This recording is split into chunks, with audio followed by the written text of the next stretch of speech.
bos525101, a conference with labor negotiations with SEIU, DSA, CCPSEA, otherwise known as Jeannie's Union, Director of Human Resources, resulting as follows. By unanimous vote, the board authorized the Human Resource Director to proceed with issuing employee layoff notices.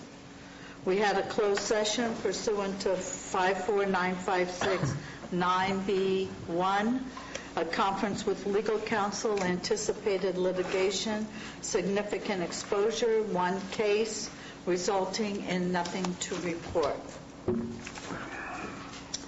The board will be leaving at 11:30 with wherever we are in the agenda. We will be stopping at 11:30 to go to the Commission on Aging luncheon to honor the seniors of the year. So if we don't get to your item by 11:30, we will be getting to it when we get back, which will probably be close to 1:30 or 2.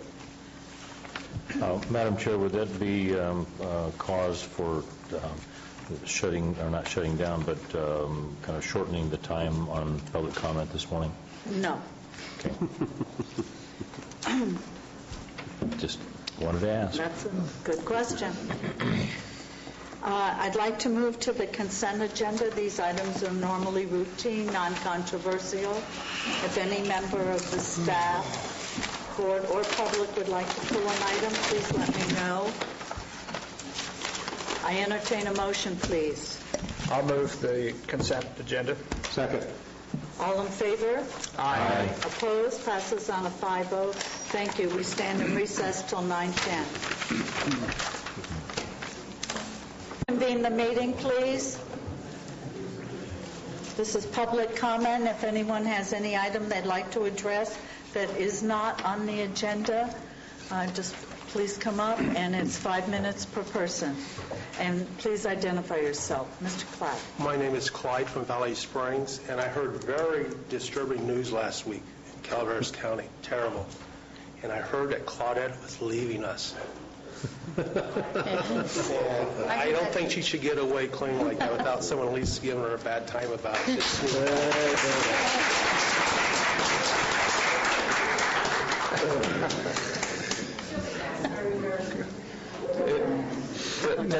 Is this an invitation to a full-scale roast, or are we...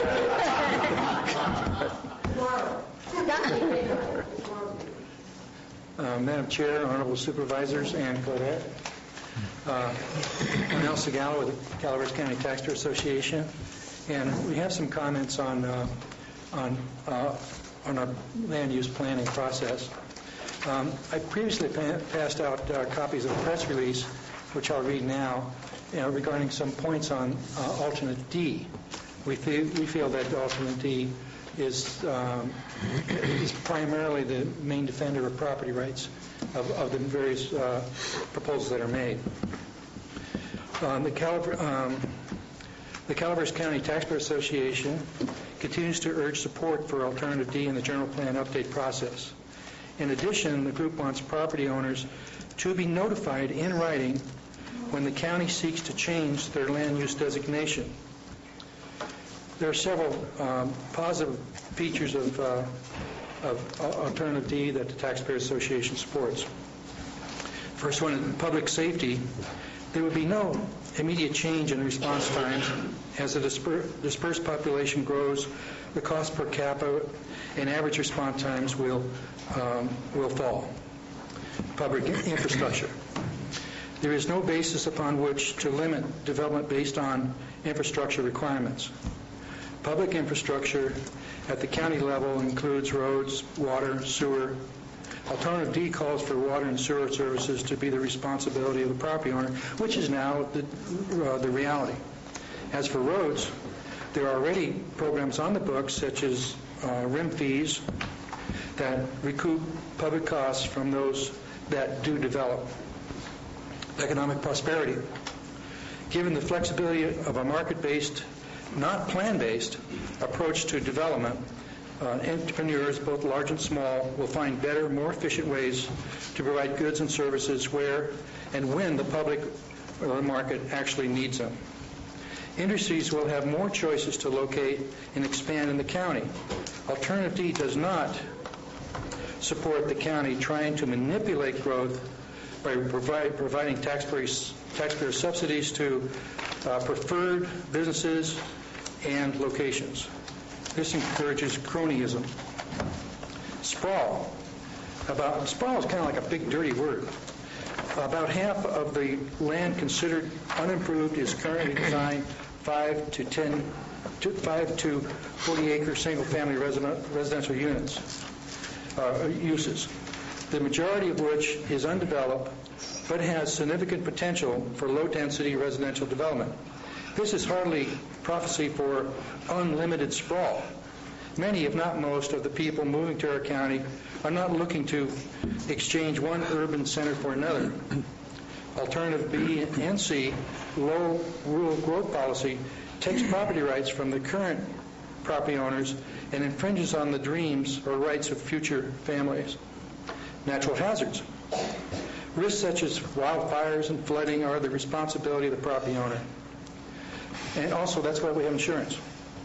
Such risks are currently disclosed in the real estate transfer documents. The county is not responsible for property owners for acts of God, unless you might think that government is God. I add that. Sustainability. Alternative D is friendly to the U.S. Constitution and the concept that human beings have natural rights to life, liberty, and property. When these rights are exercised, our market economy is created, which seeks to balance supply and demand for our wants and needs.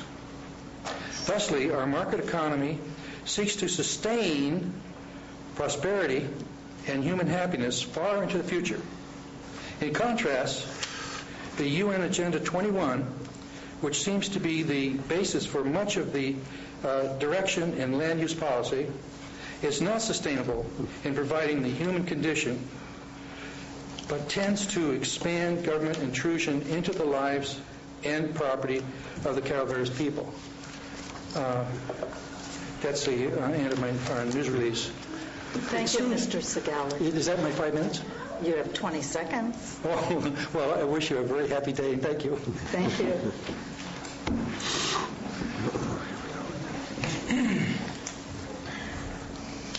I'd like to add John Ellis, Arnold. This is a continuation on my issue with Leslie K. Davis. First, I call upon Supervisor Russ Thomas to publicly disclose if Leslie K. Davis and Randy Mesker worked on his election campaign in 2006. This public deserves to know the answer to this question in light of the issues that I brought before this board. On January 6, 2009, I came before this board during public comments and stated that the county employee in the assessor's office, Leslie K. Davis, is unprofessional, vindictive, insubordinate, defiant, and dishonest. I asked the board not to appoint Davis assessor, replacing retired assessor Randy Mesker. A year and a half later, on April 27, 2010, during public comments, I submitted evidence of public record that Leslie K. Davis, acting Calaveras County assessor, purchased her residence through a realtor in an open market transaction for the full cash value of $420,000, that her base year value is $380,000, which is $40,000 less than the full cash value at the time when real estate market values were experiencing the largest increase in our history. Because of this, Davis receives every year, 2005 to present, a $40,000 property tax assessment discount in addition to her Prop 8 reductions. Per Davis' public comments, 3 local newspapers interviewed her about my allegations on the day that I made those allegations. The day after, on April 28, 2010, Dana Nichols of the Stockton Record reported Davis said she and her husband probably paid too much for her house. That's a quote. I will call this story A. On May 18, 2010, during public comments, Davis introduced Story B, that the $40,000 discount was attributed to personal property. Ms. Davis, which story is it, A or B? These public comments by Davis were designed to influence the board and the taxpayers of this county on a property tax matter in which she has a financial and occupational interest. Today, I submit the declaration of Aaron Allen Unger into the public record. Declaration of Aaron Allen Unger. I am Aaron Allen Unger, declare as follows. I am a licensed real estate broker in the state of California, license number 01212784. I've been licensed as a broker since 1998. I currently do business under the Simplified Realty, the main office of which is located at 5450 Perone Avenue in Salida. I have personal knowledge of the matters stated in this declaration. Number 2, I was the listing broker for Frederick and Paula Dunbar in connection with the sale of the real property at 3851 Ferris Drive in Valley Springs, California in 2004. The property listed on the mobile listing service on August 2nd, 2004 for the asking price of $479,950. Point 3. In that transaction that closed on or about October 13, 2004, the property was purchased by Martin G. Davis and Leslie K. Davis for the price of $420,000. That agreed price was reached through arm's length negotiation between the parties, and in my opinion, it represented fair market value of the real property at the time of purchase. Point 4. There was no significant personal property included in the $420,000 purchase price paid in this transaction. The only personal property that was included was a used above-ground hot tub, which my clients left at the property because to them it had no value. I declare under the penalty of perjury, under the laws of the state of California, that the foregoing is true and correct, and that this declaration was executed on May 24, 2010 at Salida, California, signed Aaron Allen Unger. This declaration directly contradicts public representations made by Davis as to the personal property in the open market transaction. This begs the question, is Davis ethical or honest? Your comments so noted. Thank you, Mr. Ellis.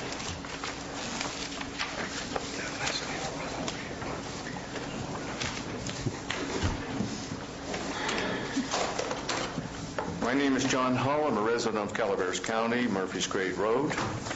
And the possibility of losing property rights is a major concern for myself and sons in the near term, and for my 10-year-old daughter and 6-year-old grandson in the future. When I purchased my 16 acres in 1995, my intent was to develop it into a vineyard, winery, and a landmark facility to host weddings, banquets, and other events, employing local people and drawing tourists to the area, thereby creating a sustainable revenue source for myself, my oldest son who works with me, his 6-year-old son, my grandson, my disabled son, and 10-year-old daughter, where I am the primary parent and have been since she was 6 months old. So this would truly be a sustainable family business well beyond my time. It is our intention to also build multiple detached residences on the property as the family grows and expands, which with the current zoning would be permissible. I intended to start the project several years ago, but was caught up in the 9/11 aftermath, losing the business that I was heavily invested in, as well as everything else I had. I did, however, manage to keep my 16 acres, going in and out of foreclosure 4 times, while creating a new business. So once more, I am ready to move forward with my project, and subsequently have now placed the property in a family trust, which was my original intention. I could have walked away from and abandoned the property, as many others have been forced to do, but I chose to fight for it and was successful in keeping it. If Plan B or C of the general plan is adopted, I will not be able to start my legacy project, let alone finish it. However, if Plan D is approved, or another version that would give me the same flexibility as I have now, I would begin to move forward. If there is no alternative, and Plan B or C of the general plan is adopted, then I would expect compensation for lost revenue from the project, which is forecasted to be $100,000 annually after taxes in perpetuity, adjusted for inflation, as well as lost asset value, which could very well be in the millions of dollars as the project moves forward. I'm sure there are many others in the county that would be affected by Plan B or C of the general plan in a negative fashion, So perhaps it would be appropriate, before the individual community plans are developed, to send out a letter to each landowner and ask what their individual plans are for each of their properties, as a sort of a risk assessment analysis. Those letters could be followed up with a request for a more detailed proposal that would have a 2 or 3 year deadline, which would hopefully take us past the recession, so you could incorporate those plans into your general plan. Depending on what information we requested, you might even be able to use the reports to help forecast future revenue for the county. Thank you. Thank you, Mr. Paul. Nice seeing you again.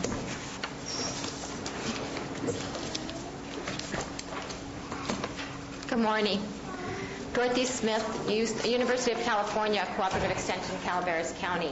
As all of you probably know, Ken Churches retired at the end of February, and I just wanted to take a few minutes this morning to introduce the new Cooperative Extension staff to the board and let you know that we have big shoes to fill, but we are here to support the county. So I am taking the place of department head, and my specialty is nutrition and family services. Scott Oneto is going to be serving as our farm advisor and natural resource expert. Then we have Sean Krulitich, who will be doing ag and horticulture work. And we just started Jeff Port yesterday, and Jeff will be covering the Master Gardener programs. In addition to those of us that are here, we also have a forester advisor, Susie Coker, who will be providing some expertise to the county, and Lynn Wunderlich, who will be providing expertise in viticulture and tree crops. And then we'll continue to have our 4-H program and our other nutrition programs. So thank you for your support, and just keep in mind that we're here as a resource for all of the residents of Calaveras County. Thank you. Are you going to be located in the same building? Yes, we're in our little hidey hole over there. So, and hopefully with the new budget year, we'll open the office back up one more day a week. So we'll be open 4 days a week. That's our goal. So, thank you. Excuse me, Dorothy, I didn't get Jeff's last name. Port. Port? Yes. Got that right, huh? Inside joke. So Port. Okay. Thank you. We look forward to working with you.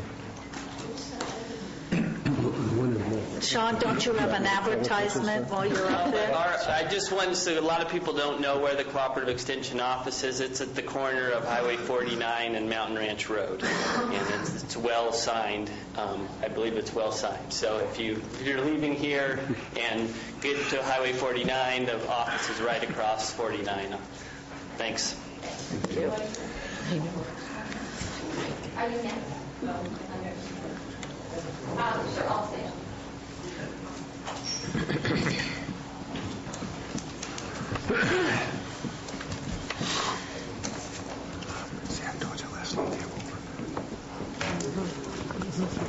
Good morning.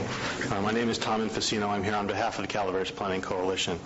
As the Valley Springs Community Plan process continues under the direction of Supervisor Toffanelli, I would ask you to consider 3 requests. First, that the members of the committee assisting Supervisor Toffanelli be recognized for their service by being listed in the plan.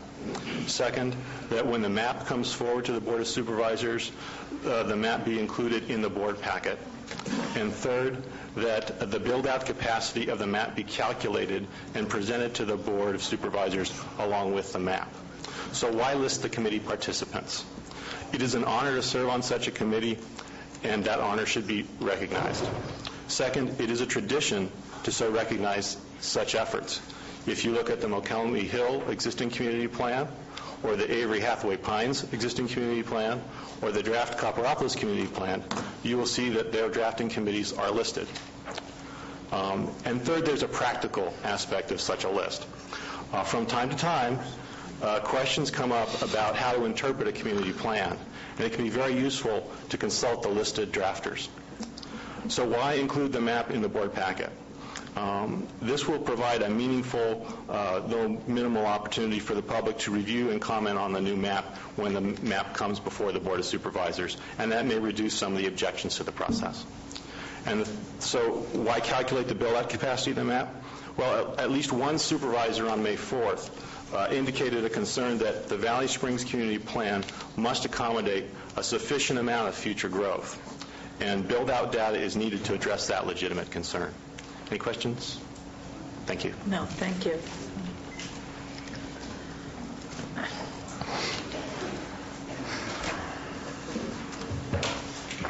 Madam Chair, members of the board, Leslie Davis, acting assessor.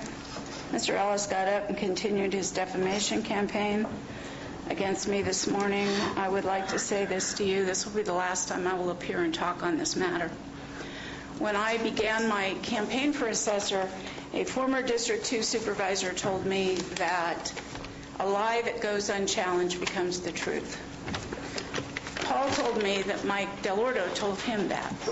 So as I've been reeling from Mr. Ellis's comments and attempting to turn the other cheek, I was reminded of that conversation with both Paul and Mike Delorto. The fact is, Mr. Ellis is incorrect in all of his allegations. I will not, in the public forum, go through them one by one. He has misinterpreted law, he has misinterpreted statements, and it really doesn't matter to me what he thinks. This is my last appearance before this board on this issue, and all I am here to tell you is Mr. Ellis is incorrect. So noted, Ms. Davis.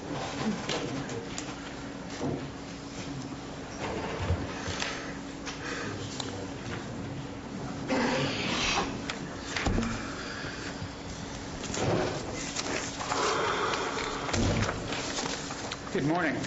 First of all, I commend you on your courage and patience in facing the howling mobs on terrible Tuesdays. You have a copy of my letter to the board before you now. And, I went to a couple of the workshops, the first one in Murphy's, and I think the general plan process has gotten way off course. I think the reason for this is that most people who went to those visioning workshops came away with more confused than enlightened. And I think that is a problem. Now, I also went to the visioning workshop in Angels for the hike and bike trail, and all of the property owners that were affected in that particular case had received a mailing from the consultants, and they showed up, and the Angels Camp administration and the consultants got an earful. So I think, I think I'm offering a constructive suggestion here, and that is that before we go any further in this, that every property owner be sent a mailing that describes how his property or her property will be affected by the plan you have chosen, and then have another public hearing before taking final action.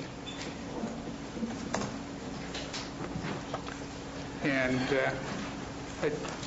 the last statement on there said, in my letter, is that this is be your confirmation of your respect for the consultants. For the property owners and the constituents in the county. Thank you very much. Thank you, Mr. Mulvey.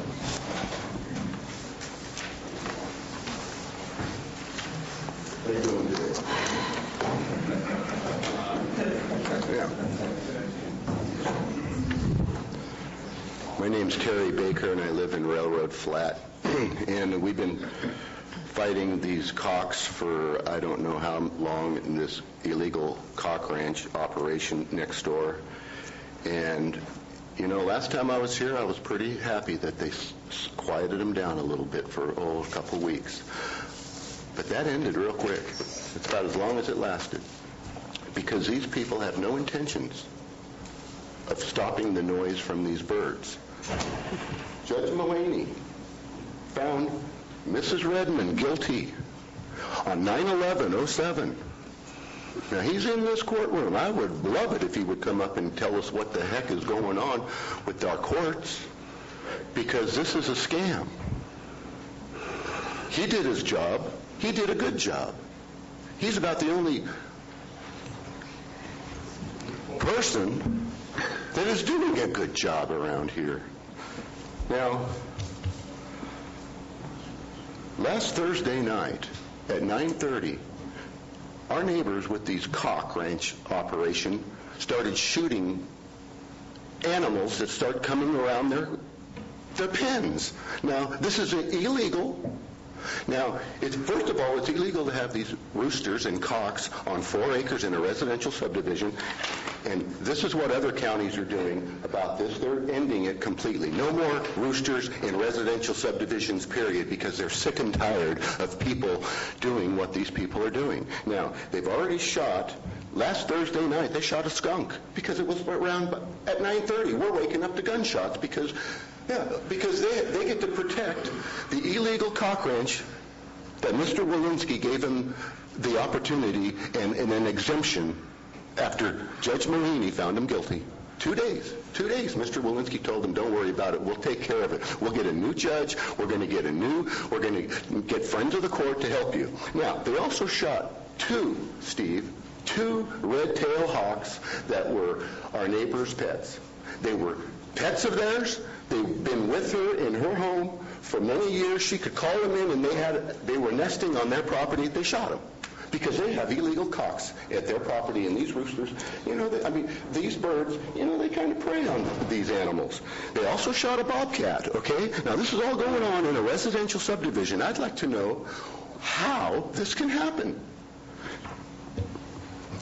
Does the livestock and residents, are we equal now? We're not even equal. We used to have the right to live in our home without any type of harassment or noise. We have the right to do this. We're not even equal to livestock anymore. The coops are illegal. Every coop that's on that property is illegal. They need to be permitted. I don't know why you're letting them do this. And at this time, I'd like to make an unscientific poll of how many people in this room would like 100 roosters and cocks and hens to move in. Mr. Baker, Yes. could you please just address the board? Okay. Thank you. How many of you would like to have 100 roosters moving in to your next door to you? I see no hands because it's illegal.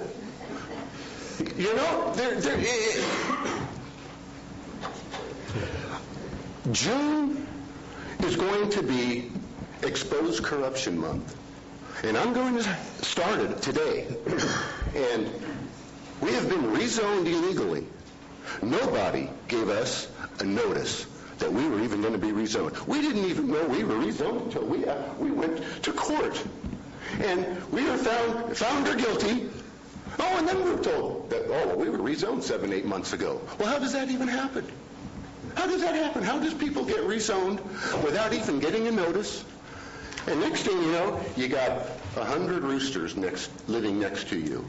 And they can shoot anything that gets around them in a residential subdivision. This is backwards, upside down, and sideways. And someone has to make it right. Since there's no noise ordinance in this county, I'm going to bring my band, and I'm going to set it up right outside here, okay? Next Tuesday, maybe. I'm going to have a concert going on out here, and we're going to expose all the corruption. Anybody who has any corruption that wants to be exposed, why don't you just email me at tazandcowley@wildblue.net. And we're going to get to the bottom of the corruption in this county. We want those birds to shut up because they're illegal. And we're going to give 30 days for this to happen, or we're going to start suing everyone, starting with Mr. Walensky, because he is not going to get a free pass on this. He should talk to Jim Jones and have him get a civil attorney. Mr. Baker, do you want your sign? Okay, thank you. Good morning. I would like to thank Madam Chairman and the Board of Supervisors for this opportunity to comment. My name is Shannon Sharp, and my husband and I have volunteered as the co-club leaders with Danette Bolton of the Mountain Ranch 4-H Club. We've been residents of Calaveras County for 7 years, and we live on property that was purchased by my husband's grandfather in 1954. Upon moving here, I was told by a local pastor that this county was primarily a community of retirees and that there just was not a whole lot offered to families and youth in the area. That was a bit disheartening, as we had just moved with our 2 small children, were expecting our 3rd, and have since had our 4th. Still, I was determined to find activities and opportunities for our children to learn and grow. 6 years ago, I was so encouraged when I was introduced to the local 4-H club at a Christmas party that I was invited to. I watched as about 15 youth from our local town shared how their current projects were progressing, and I was especially impressed with how the parents looked on as the youth professionally conducted the meeting. This was certainly something we wanted our children to be a part of. While I respectfully understand the county's need to balance the budget and make some necessary cuts, I have to say that cutting monies from the programs that support our youth, like 4-H, will be a great detriment. I would not doubt if some, if not many of you were members of 4-H if you grew up here locally. And I assume that most of you attended the local county fair, where the greatest numbers of exhibitors were 4-H members who showed their animals and projects with zeal and professionalism. 4-H teaches children the results of responsibility and the importance of serving the community. Cutting a program's budget by nearly 20% sends a very clear message. Is this really the message you want to give your future lawmakers and citizens? While 4-H depends greatly on the generosity of volunteers, the need for a supportive staff that can administer and organize the program is most necessary. And the events that would cease to exist as a result of these cuts would greatly reduce the ability of 4-H to offer the youth what it has for so many years. I want my 4 children to learn these skills of public speaking, agriculture awareness, parliamentary procedure, records management, and community service. Please reconsider the cuts you are about to make for the sake of our youth and for the future of this county. Thank you. Thank you, Ms. Hood.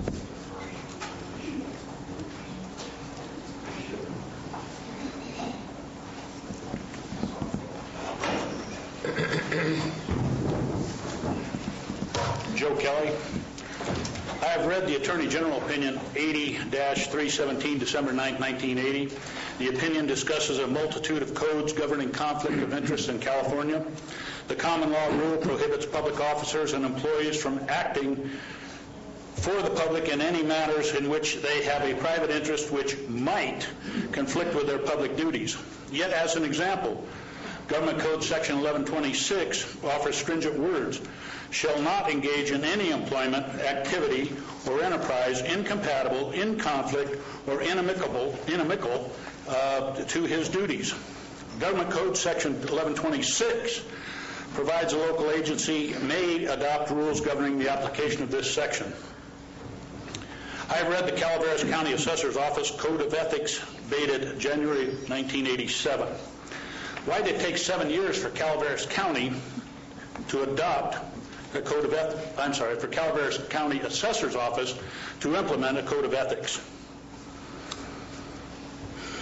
Why isn't this code of ethics available for review on the county's website or assessor's website? The Attorney General Opinion 83-317-12-980 does not provide sufficient transparency to allow the people of this state their insistence on remaining informed. Would it have been prudent for this county to adopt a monitoring verification rule policy to substantiate the concept of as pure as the driven snow outside business activities of the county assessor and employees of the assessor's office? This would show compliance with Government Code Section 54950, the Brown Act. This self-policing concept is ineffective and downright discriminatory.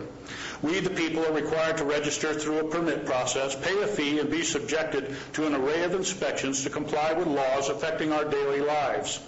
Yet government is left to run amok with an attitude of wait and see who sues.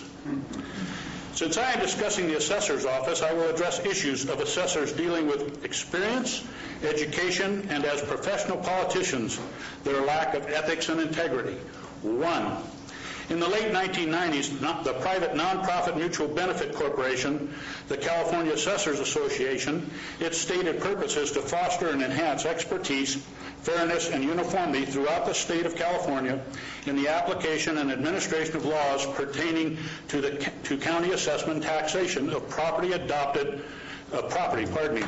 They adopted an accelerated depreciation schedule regarding the taxation of oak wine barrels without recognizing the exemption statutes.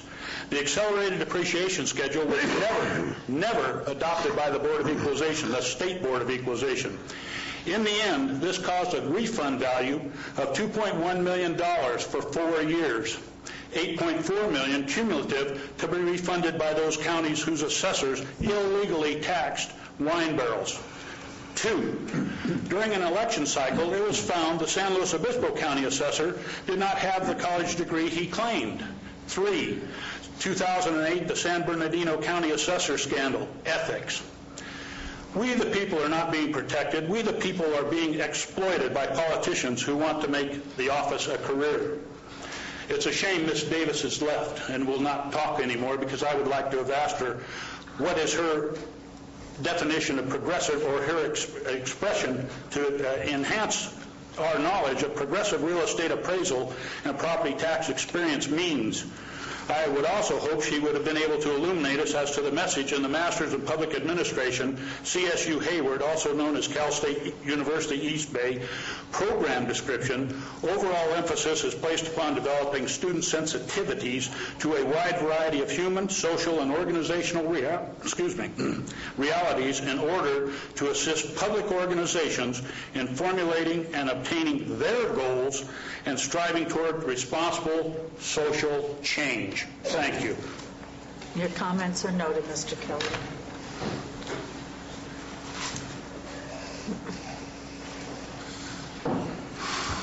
Hello, I'm Tillman Sherman. I'm from San Andreas. Thank you for the opportunity to address the Calaveras County Board of Supervisors.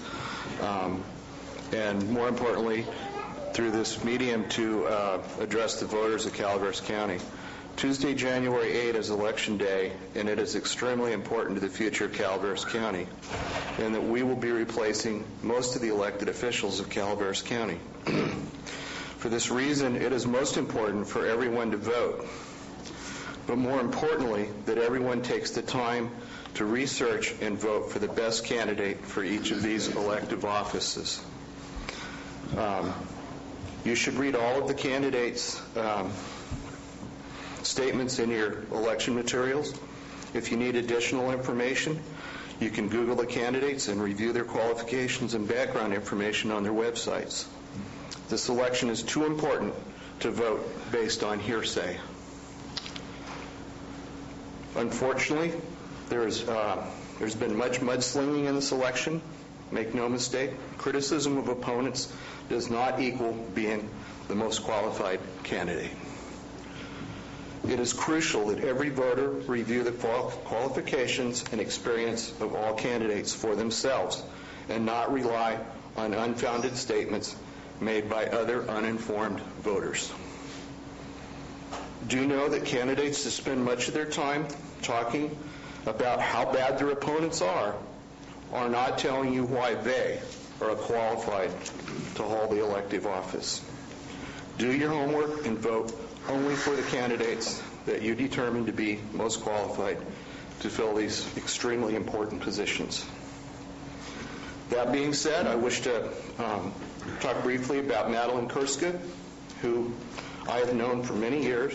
She's one of the most ethical, truthful, positive, and hardworking people I've ever met. The totality of her being is based on service to the people of Calaveras County, whether at work or as a volunteer for numerous public service organizations. For details, you can go to MadelineKurska.com. She has 20 years of experience working for clerk recorders, both here and at Humboldt County. She's been a valuable asset to Calaveras County for many years. I am extremely confident that she is the best qualified candidate for clerk recorder in this 2008 Calaveras County election. Vote for Kurska, K-R-S-K-A. Hey, by a vowel. If you guys follow baseball, Herbeck by Val. Anyway, again, I wish to thank the board for this opportunity, and thank you. Yes, sir.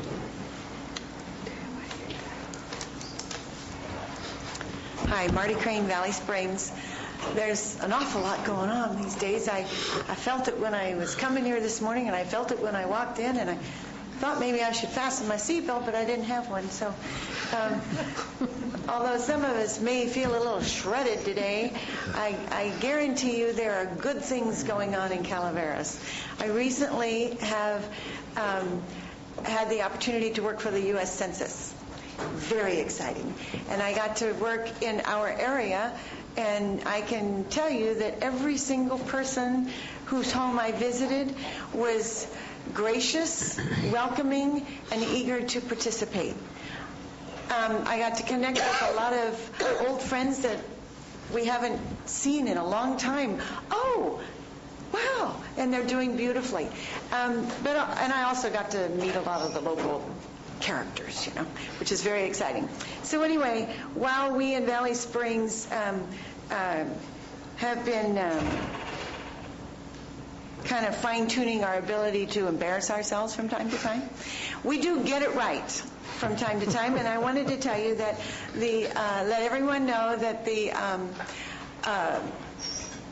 at the Terrace Shopping Center in Valley Springs, every Saturday from now until sometime in September is the Farmers Market, and it's a wonderful, wonderful event. And it's really hard for me to believe, but it's been 15 years since we started doing Kids Day in Valley Springs. So our 15th annual Kids Day is coming up. It's always the first Saturday in June. It's from 10 to 3 at the Valley Springs Elementary campus, and it is free. If you happen to be 12 and under, you get free lunch, snow cone, ice cream, and everybody participates with all the games, crafts, and entertainment. We always hope that MedFlight, PHI MedFlight, I think they're called, will come and with their helicopter and do a flyover and land, and Jenny Lynn Fire is always there to teach our children to stop, drop, and roll.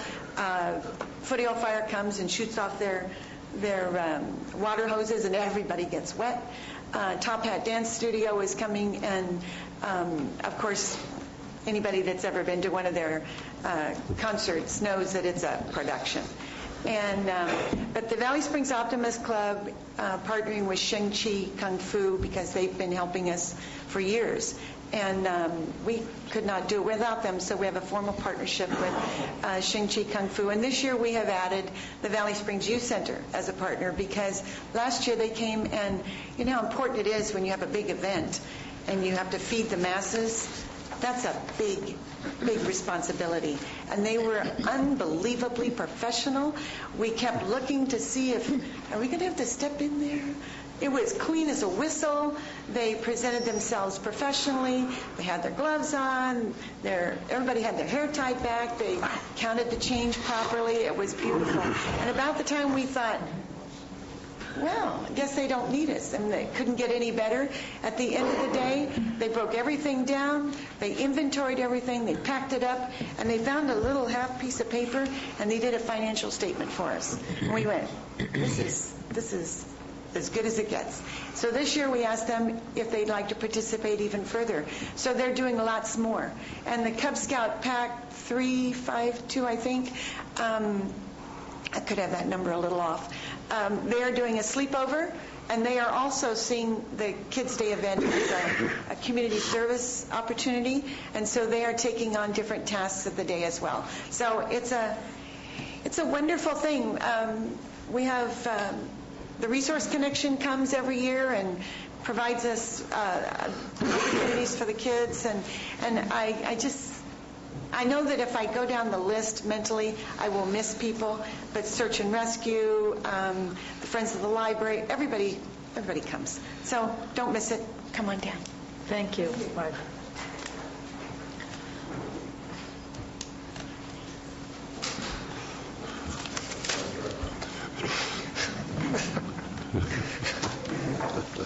Good morning. Madam Chair, members of the board, my name is Darrell Rusk. Is the mic set all right? I can barely hear you, Darrell. 101 Melcher Lane. Is that better? Worse. Talk into it. Get closer to it. Yeah, There you go. Now I you- can't eat the darn thing. Sorry. I have two or three disconnected or unrelated items. The first is, and I'm sorry to say that Sharon Romano just left with her husband, she has done a tremendous amount of work on the Commission on Aging, along with Barbara Pollard, in not just the work of the Commission on Aging, but also in the preparation for the luncheon today, honoring the senior citizens of the year. And that's the event that you'll be going to soon. But I wanted to make sure that she got some comment and some honor in that point here. Separately, I want to speak in support of Al Segala and others who prefer alternate D over the A, B, and C plans, which are basically the same, different versions of the same thing. I want to support alternative D, and also to support the fact that if there is going to be any change in my use, not just my zoning, but my use of my property, I need to be notified in writing by the county if that's going to happen. And if it happens without such a letter, I'll be somewhat more than ticked. And finally, on items that are not related to things that are within the control of the Board of Supervisors, for instance, election campaigning, I do not believe that the public comment forum here is a place to make public statements for candidates or against candidates. This is not a dogfight here. This is a place for you to have the opportunity to hear concerns by the citizens or compliments by the citizens that have to do with what you have control over. I think it's unfair to all of us to take up our time. I think it's unfair to you to take up your time with things that you have no control over. So for anyone to bring a dogfight of their own choosing to this board regarding elections or any other issue that this Board of Supervisors has no control over, they should simply take it to where it belongs, either in court or to an electoral forum or to the voting box. But this isn't where it belongs. Thank you very much. Good point, Mr. Russ. Thank you.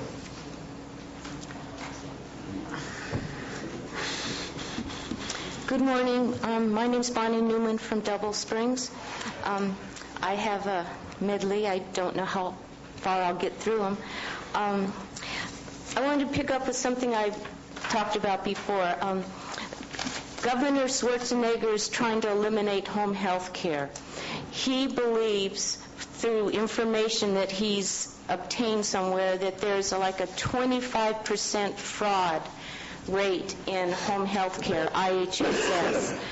I just did a little research myself locally because I don't know what's happening at the state level, but I guess it's probably pretty similar. In Calaveras County, there's about an average of 2 IHSS fraud reports made a month.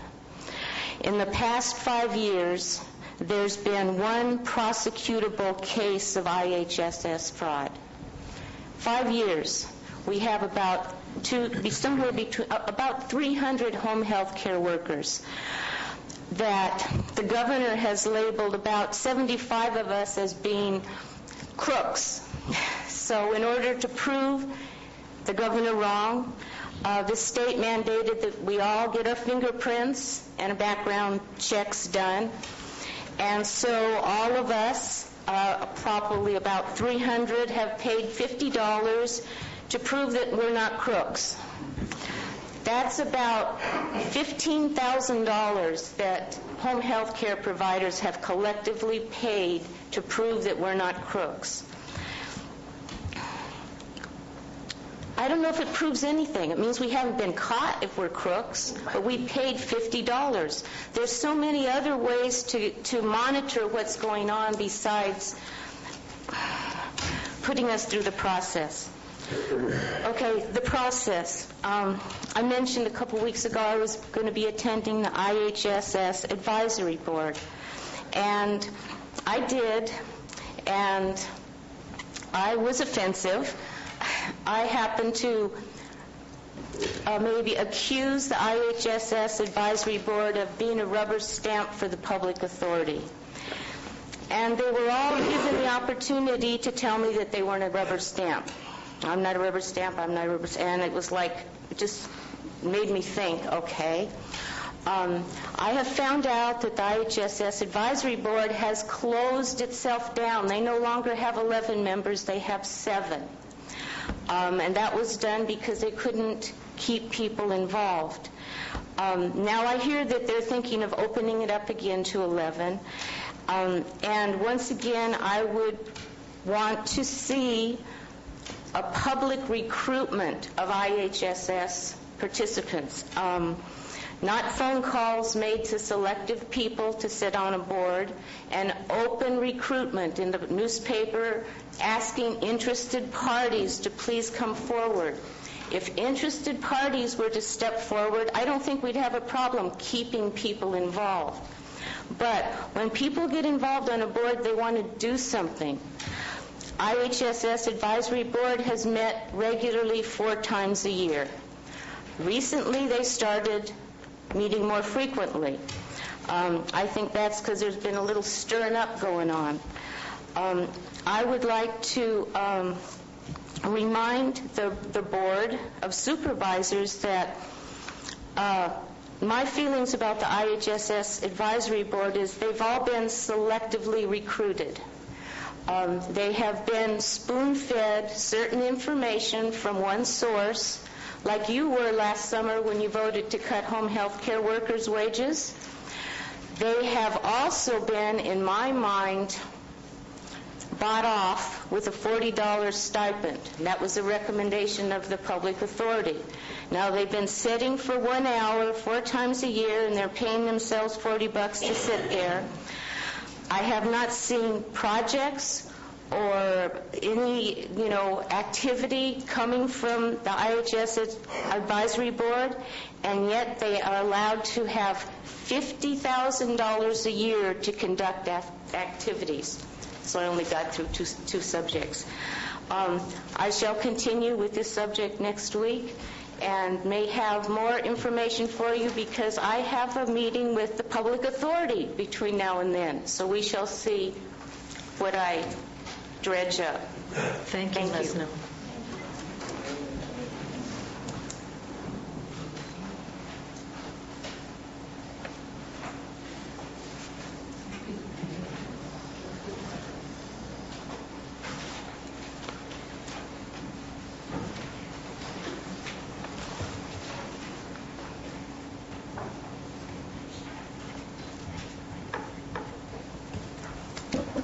Morning, Joyce Teckel, myvalleysprings.com. I'd just like to reiterate what Tom and Facino said earlier. We hope that any maps that come out of the new Valley Springs Community Plan Committee will be made available to the public before the board votes on it. And we're interested in whether there is going to be any analysis of build-out capacity performed on that map. And it's also very important that people understand who's on the committee. They understand what, Joyce? Understand who is on the committee. Got it. Thank you. Thank you. Are there any other public comments?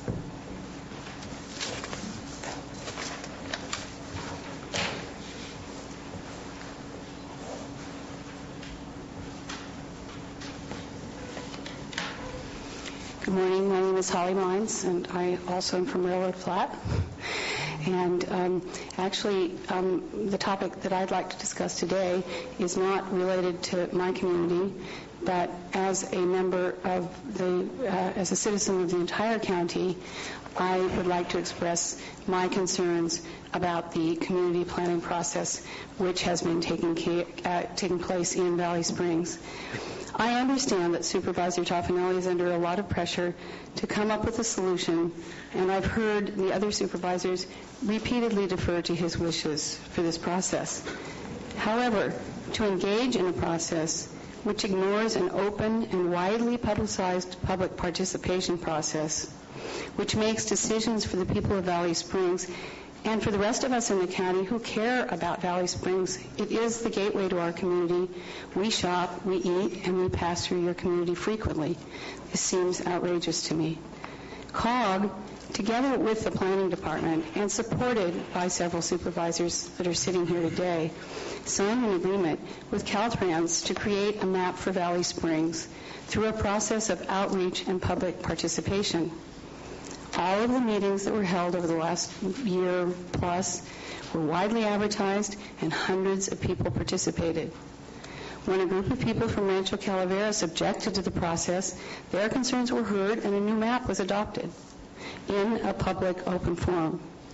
Now it appears that the new map will be created by a hand-selected group of people meeting by invitation only, basically behind closed doors. Furthermore, those who strenuously objected to, quote, outsiders participating in the decision-making process are some of those now making the final decisions on the community map without public participation. I urge all of you, and in particular, since Steve Walensky is my supervisor, to return and lobby for a process of a fair competition of ideas. At the very least, if a map emerges from the current process, I urge you to submit that one together with the consensus map, which was described by Tyler Somerset here before the board. I think it was on May 4th. So that both of those maps can be evaluated and analyzed during the EIR process for the general plan update. If Mr. Toffenelli had taken the consensus map and worked with a group of people and gotten suggestions for revisions and then presented it again in a public forum, I would have felt a lot better. But to ignore the consensus map and perhaps return to the 1974 version seems unfair and unethical to me. Please, supervisors, honor the commitment you made when you became partners in the Caltrans grant. And so that concludes those comments. Since everybody else has been putting in plugs for other events and communities, I'm going to put a plug in for an event that we're having up in Railroad Flat on Saturday, June 5th. It's called Tiger Fest, and it's a response from the community to the Board of Education, who, as you know, has been trying to tighten their belt for years by closing down the little school that could in Railroad Flat, the only school that's won the blue ribbon for its exceptional performance on tests, on standardized tests. So we've agreed to get together and do a fundraiser. And so I'm inviting all of you to attend. It will be starting at 11 and going till probably midnight, beginning with daytime activities, particularly oriented toward children, with lots of food and fun activities, including a dunk tank, in which Steve has agreed to be a victim. So all of those who have complaints with him could go up there and try to dunk him. And then in the evening, there's a gourmet dinner from 5 to 7 p.m., created by 2 gourmet cooks in our area. And then following that will be an evening of dance and lots of good music. In fact, there'll be music all day long. So those of you who are looking for something to do and would like to visit our community, we'd love to have you up there. There'll be plenty of opportunities for raffles and silent auctions and all these different ways that you can find to spend your money and help our school community. So thank you very much. Thank you, Ms. Holly, hold on. What time does that start? 11. Pardon me? At 11 o'clock? 11 o'clock, yeah. The children's activities are 11 to 4, and it's $5 for an individual. I mean, we actually have a fee to get in because we're trying to raise money. And then if a whole family comes, then it's $10 for the whole family to participate. And then there's the evening gourmet dinner, I believe, is $20 per person, but if it's a couple, it's $35, and it includes a glass of wine. I don't know if I'm supposed to say that in a public forum. And then followed by the dance at the community hall. Dunk tank, is this Mr. Walensky's dunk tank that Mr. Thomas had used It is the one that Mr. Thomas used. However, it is a dunk tank that is owned by the West Point 4-H. It's been stored at my place for the last 10 years. So I'm sure there's nothing corrupt about the dunk tank. I'm sure it's a legitimate dunk tank, and we invite all of the supervisors to come and participate, and you too could be dunked if you so desire. Thank you very much. Thank you. Saturday, June 5th. Okay, thank you. Is there anyone else who has a comment? Saturday, June 5th is going to be a very busy day. Good morning, Board. Andy Ballantyne, District 5.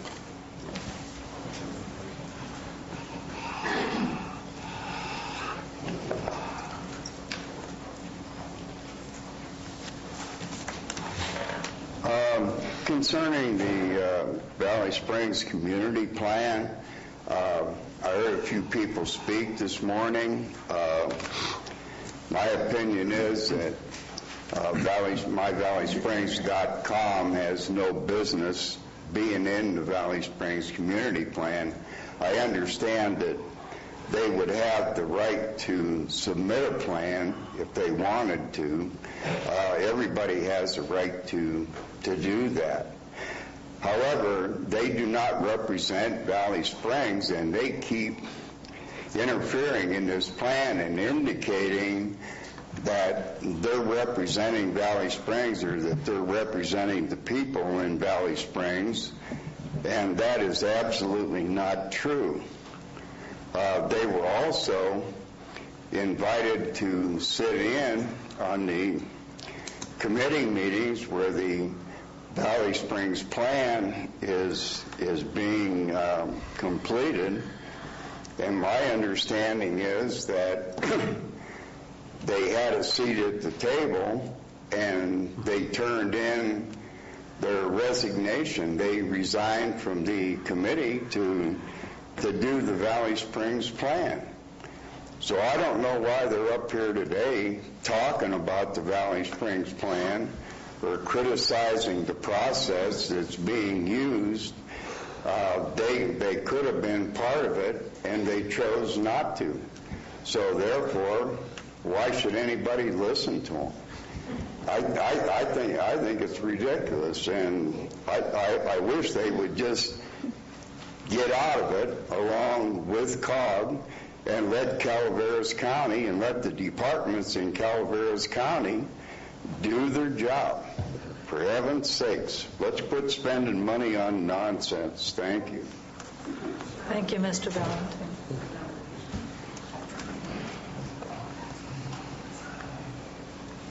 Yeah, Mike Preston, Hathaway Pines.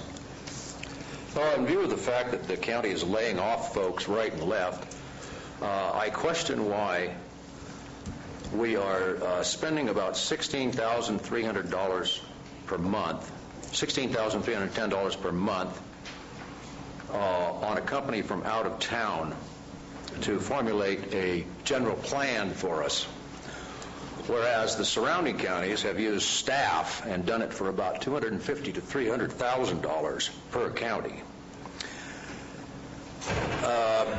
My data might be flawed. We've spent $530,103 to be exact since 5/18/06 to 2/19/09. That's as far as my records could find me.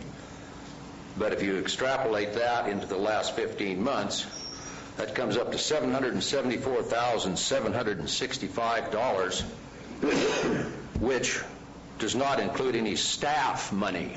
And I'm sure some's been spent there, I bet. And I'm wondering where this money's coming from. I also wonder where the $300,000 that's going to go to the Trinitas depositions upcoming is going to come from. And right now, since Mittner Harnish hasn't been paid since 2009, how much are they currently owed?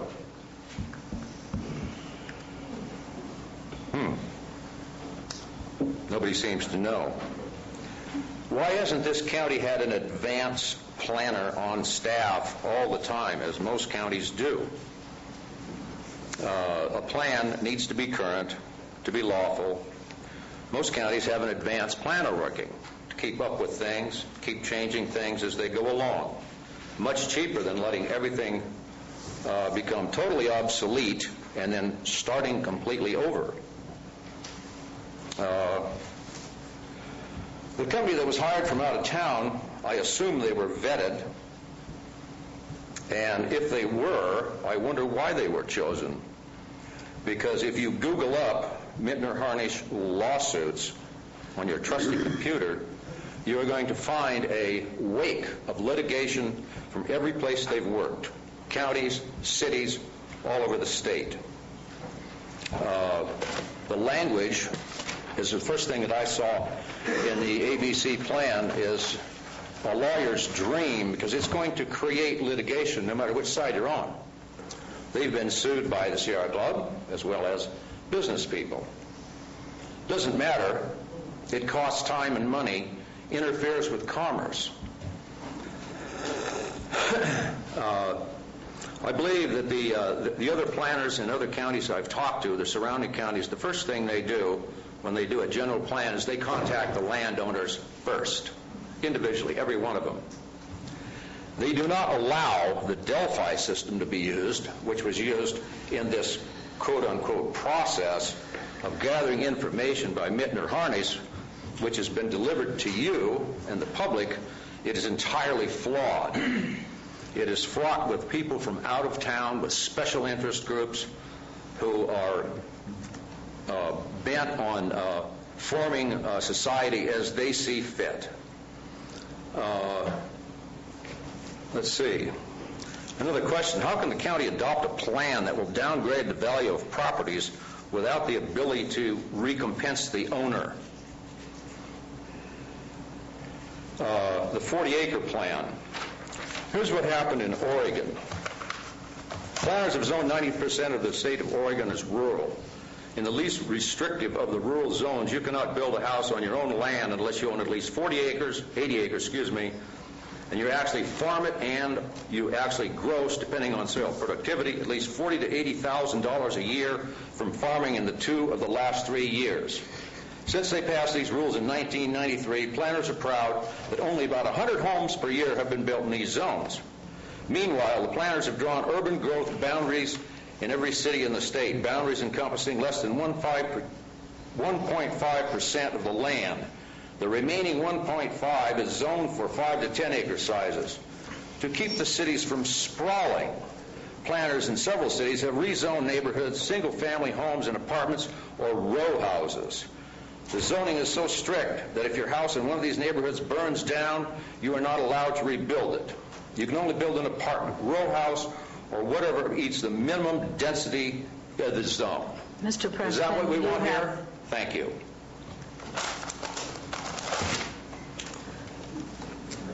Thank you for your comments. Does anyone else have anything they'd like to address that's not on the agenda?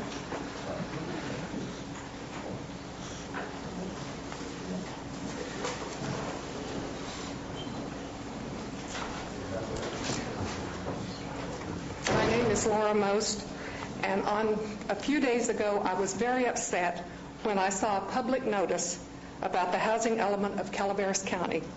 Coming before the Planning Commission June 3rd, they're going to submit a negative declaration for the housing element. I've got the 43 pages. I haven't had a chance to read all of it, but it's very upsetting to me. Thank you. Thank you.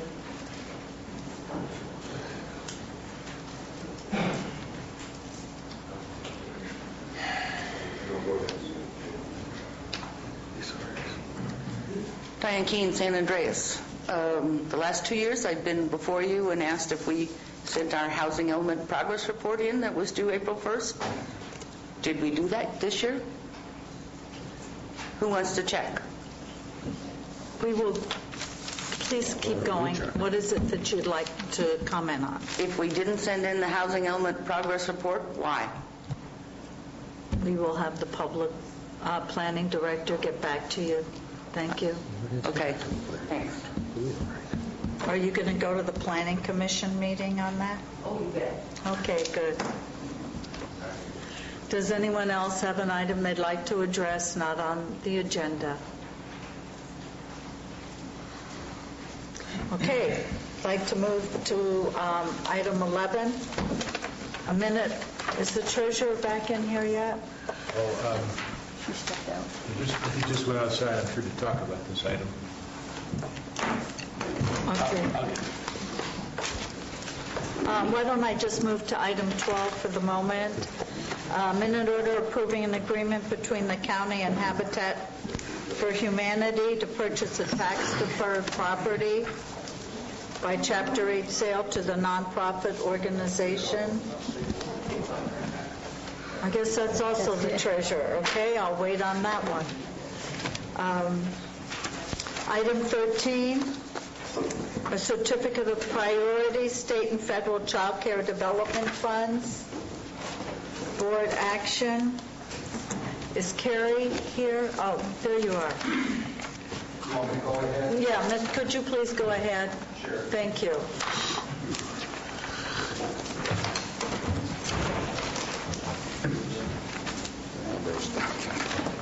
Good morning. Kerry Williams with the Calaveras Child Care Council. As you know, we annually conduct a review of child care programs funded by the California Department of Education and the Department of Social Service to determine if identified priorities are met. The Child Care Council evaluates the demand for and the supply of subsidized care and identifies communities with the greatest need for subsidized child care and sets priorities that will establish which communities are to be considered first when new Title V or state funding is allocated for early care and education programs. Before you today is the certification. For your certification are the priorities that we have set for the following zip codes, which are in communities that are relatively, what I've done is taken those broader zip codes and most of those communities are represented. For example, Copperopolis, the Angels Camp, Alton, Angels Camp area, the Highway 4 corridor, which includes Dorrington, which includes Murphys and Arnold and other communities there. I've made some adjustments to those priorities this year, mostly after considering some of the following criteria: number of families that are at 75% of the state median income, the number of children on CalWORKs, which is the California Work Opportunity and Responsibility to Kids program, the number of children on free and reduced lunch programs. And after looking at some of that data, we had to adjust some of our priorities, particularly in the San Andreas area and to some extent in Valley Springs, where we have noticed, because of some decline in enrollment in the Calaveras Unified School District, and as well as a miscount last year of the number of slots that we had for after-school programs, we found that we have a sufficient supply to meet the current demand for child care in both San Andreas area and in Valley Springs. We still have, particularly in the area along the Highway 4 corridor and for school-age kids, which is kids that are from 6 to 12 years old, the Copperopolis area, still would have a priority need in the event that we have new funding for both child care and for after-school programs. But given the outlook of the state budget, we don't anticipate new funding in Calaveras County for both Title V or any federal funds for early care and education programs. In fact, unfortunately, given the governor's current budget proposal, which proposes to eliminate in total the California Works Opportunity and Responsibility to Kids Act, which helps subsidize families looking for work or in work, help subsidize their child care so they continue to be at work, continue working, and continue to either be in an education program as well. In addition, the governor is proposing to cut almost entirely the Child Development Division programs for child care programs and services it supports for child care programs. One of the only programs that the governor is proposing to keep intact is state preschool, but that's only half-day state preschool, not full-day state preschool. So we are looking at some severe cuts in children's programs. And what that means to Calaveras County, the Calaveras Resource and Referral Program with the Resource Connection is looking at what those numbers might mean in terms of impact on children and families in Calaveras County. So given that, I'll conclude my comments for this morning. Thank you. Are there any questions or comments from the board? Are there any comments or questions from the public on this item? Okay. There was no, this should have been a minute order, and I didn't see it, so I'll entertain a minute order on this. Yes, I would move a minute order to express our approval for the certification of priorities for state and federal child care development funds for the 2010-2011 fiscal year. A second? I'll second that. All in favor? Aye. No, passes on a 5-0. Thank you very much, Greg. I'd like to go back to item 11 and then item 12. You're just keeping us busy, Ms. Maxwell. Well, I'm not going to have much chance to do this in the next... I know. So, good morning, Board of Supervisors. Lynn Norfolk, County Treasurer, Tax Collector.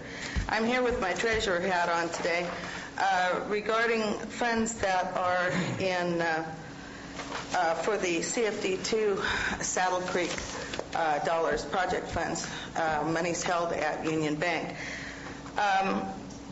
The CFD2 project funds have roughly $643,000 in unexpended and unreleased bond funds for two of the segments, 7 and 8 of the acquisition and disclosure agreement. Per a letter from Calaveras County Water District dated April 26, 2010, the Board of Directors of CCWD and Castle and Cook came to an agreement on the use and disposition release of some of these funds as a result of the following. CCWD built a UV treatment upgrade for the tertiary plant serving Saddle Creek, and the upgrade meets the district specifications, and CCWD will continue to maintain the improvement as part of the local sewer system. Thus, CCWD and Castle and Cook are requesting release of $162,408.65 of the bond funds to Calaveras County Water District as reimbursement for constructing that UV facility, which is, for those of you who are involved with CFD2 way back when, we had a long page of items that were the designation of the bond funds for what they were being sold. The 7 and 8 had to do with water district and sewer and water. So within that time, the roads were done to a point. The certain sewer and water of those two segments, 7 and 8, were some dollars expended, but still there remained a majority of the dollars there that were allocated originally. So what we're doing here is that we're asking for part of the release of some of those funds from essentially from segment 7 of this acquisition and disclosure agreement, Exhibit A, which was the core of the original bonds. I've talked to Jim, to council on this. We've brought Cameron Wiest, who is here today, the bond counsel for the bond, in case there are questions on any of this item or any other questions. So we have the blessing of bond counsel Cameron Wiest that these funds can be released to CCWD as a reimbursement. So I'm here to ask you to approve the minute order for release of these funds. This is a little unusual. The specific item before you today is this release of $162,000, and it's with everyone's agreement and with the approval of Bond Council.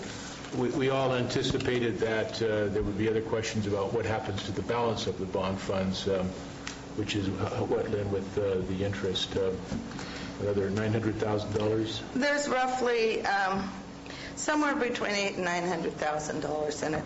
That's why I've been kind of hammering, saying that's a lot of money to sit out there. Let's do something with it or whatever. So we're very close, but not quite ready to bring that back to you. I expect that within a couple of weeks, actually. We'll be bringing back a recommendation based strongly on the input of Bond Council as to what should be done with the balance of that money. So although that's not before you, not for decision today, the items are so much related that we thought we would anticipate a little bit the discussion or questions that you might have about the whole bond fund. Okay, are there any questions or comments from the board on this? I guess my question is how long are we obligated to hold these funds? Well, I mean, at some point, was right. Not at some point, and the last dollars that were paid out of the project fund, according to my records, and they all go through the treasurer's office to Union Bank, is 2004, like November of 2004. It's a long time. It seems like something needs to be, finalized on some of these things, but. Can we revert it to the general fund? Somehow I knew you were going to ask that. And where is the interest? The interest is all accumulating right on to those project funds. Yeah, darn. Good try. Okay. You support this, Joe? Yeah, I support it, and more importantly, Bond Council reviewed it. He's here if you have any questions, and supports it as well. It's on bound. I see Larry here also. Do any members of the public have any questions or comments on this?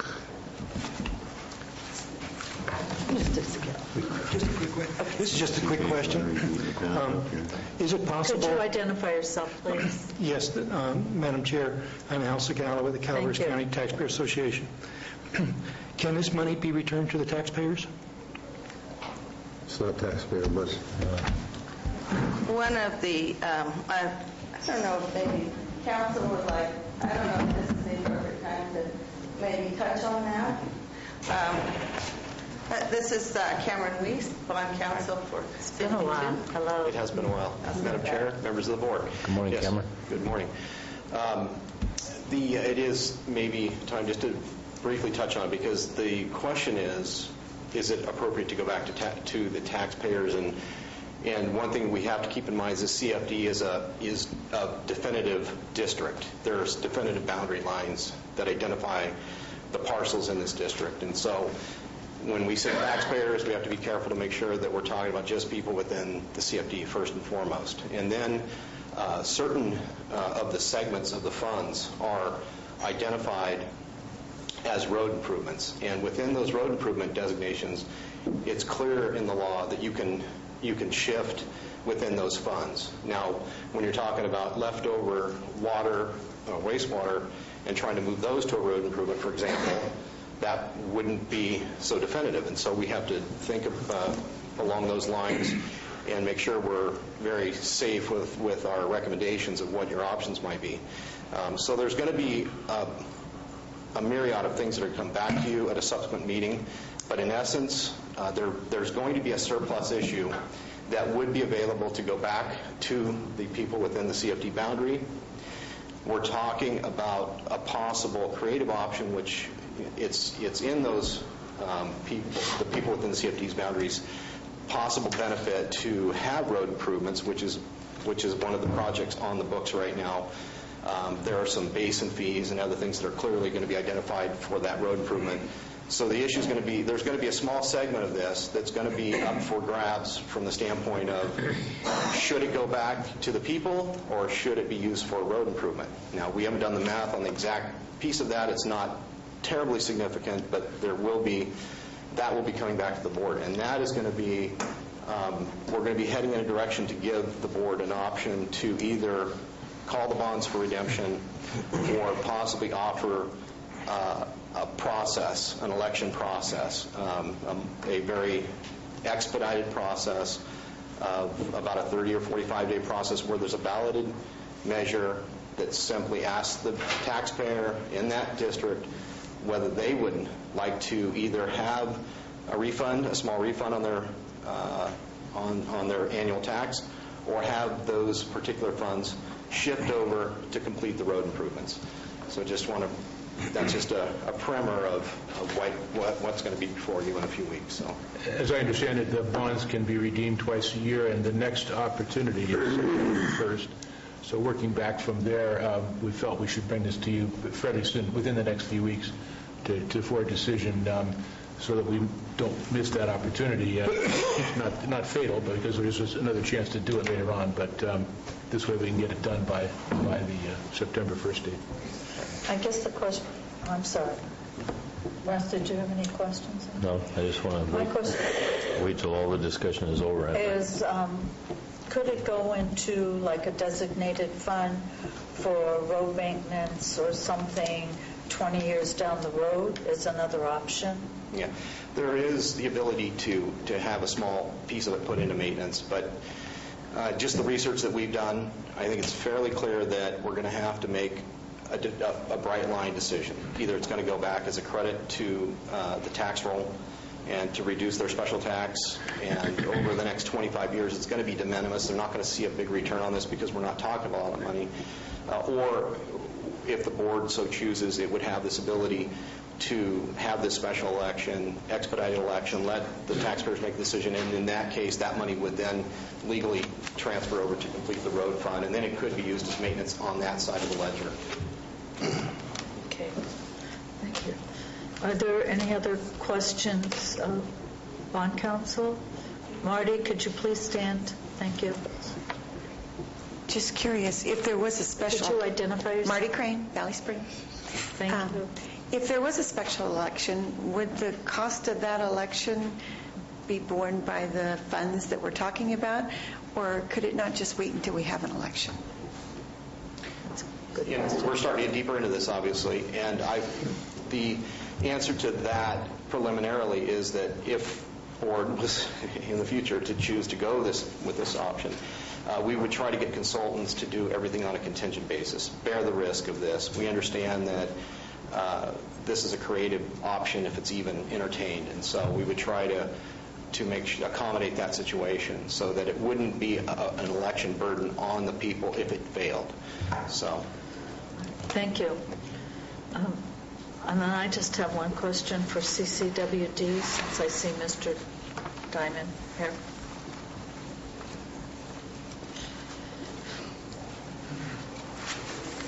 Good morning. Good morning. Larry Diamond, Calaveras County Water District.